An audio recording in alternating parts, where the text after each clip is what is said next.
Hello, Slicey Dicers. This is Brian with a very first impressions video review, nearly an unboxing. I've only had this for about an hour, of the Kershaw Bareknuckle.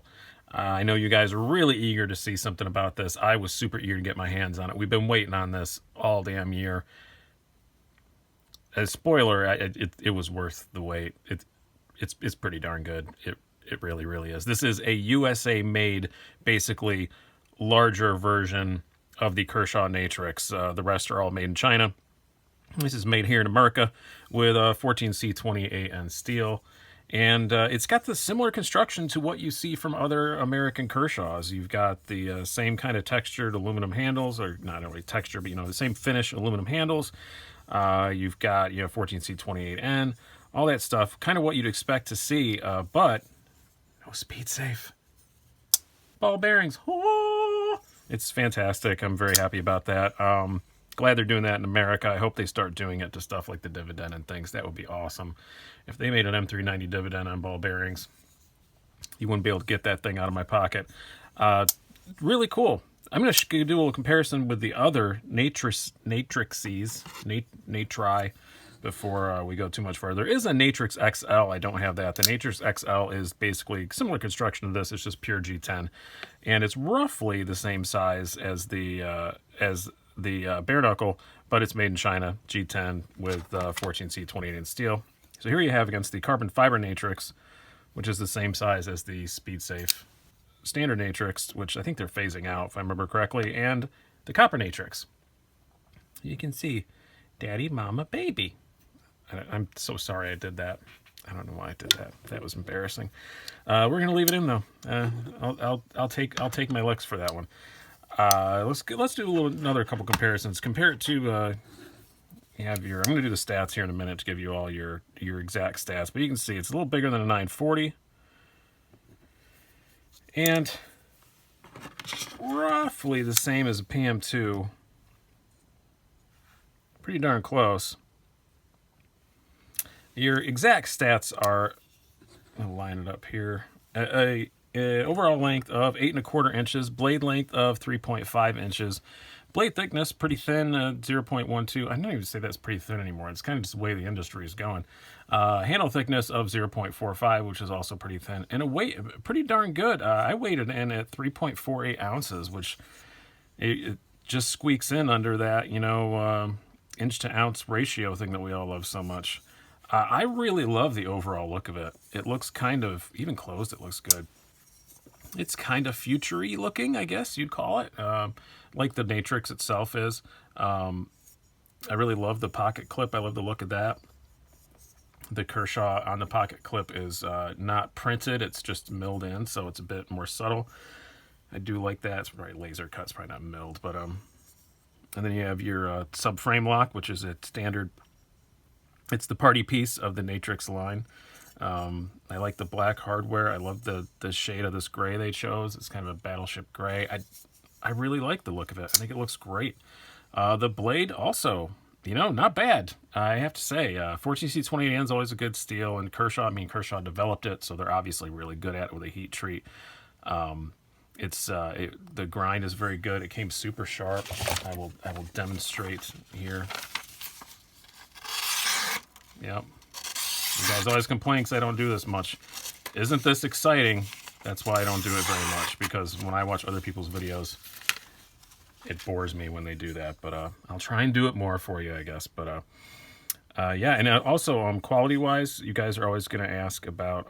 Before I leave the blade, it is about 23 thousandths behind the edge, so not too bad. A thin blade stock. It's not a super high flat grind, so it's not going to be the be-all end-all of slicers, but I think it's going to be pretty darn good. One thing I do like about it is the tip is pretty robust. It's not bad at all. I mean, I wouldn't want to stab through a car door, but it ain't too bad, I gotta say. I do like that. And I'll talk about the quality. Kershaw's, USA-made Kershaws, I never have any issues with. But, the previous Atrix, they're all made in China. I ask first question is, was it okay? Was something ground weird? Blah, blah, blah. Zero issues with this. It is perfectly centered. The grinds are perfectly even.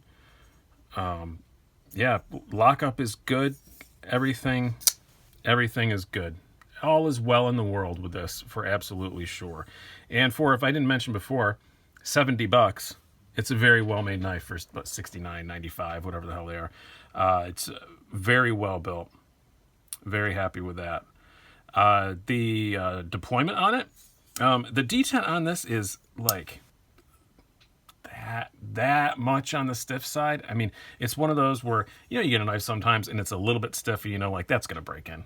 That's how this one is. I'm not even going to bother doing anything with it. I know it's going to break in and it's going to be absolutely fine.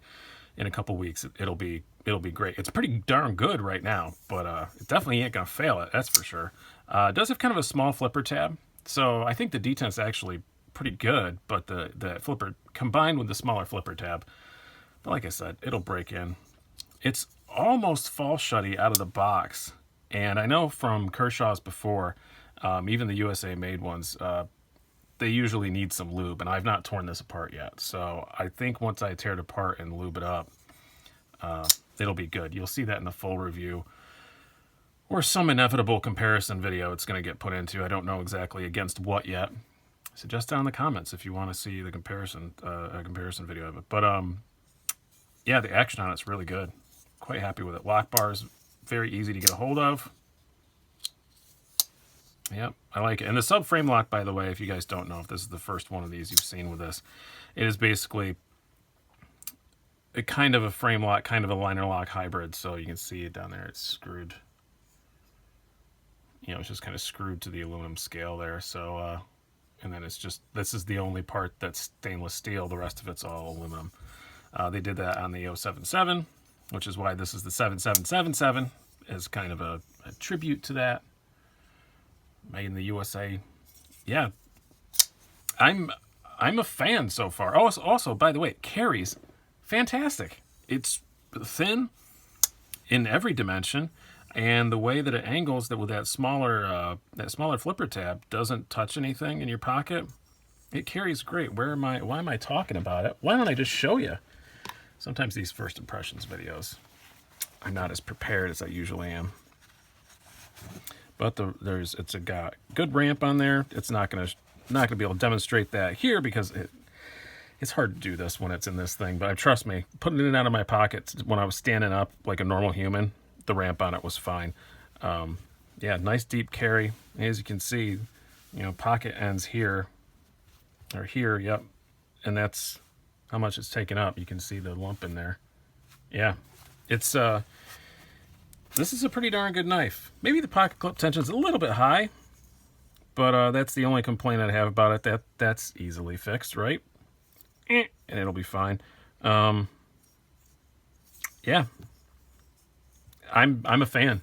I'm definitely a fan. It was worth the wait. I think this is my first impression, and again, it's honeymoon. Just got it. Had it for like an hour. Best Kershaw I've handled this year. It's pretty darn good. So I hope you guys have enjoyed this, and I hope it makes you salivate to go buy one. You can't at the moment. I had this on pre-order from Knife Center, and thank you, Knife Center, by the way. Give them a little shout out. My favorite place to pre-order stuff from, because they get it fast and ship it fast, and that's why I'm probably the first person to put a video about this up, and I always appreciate that.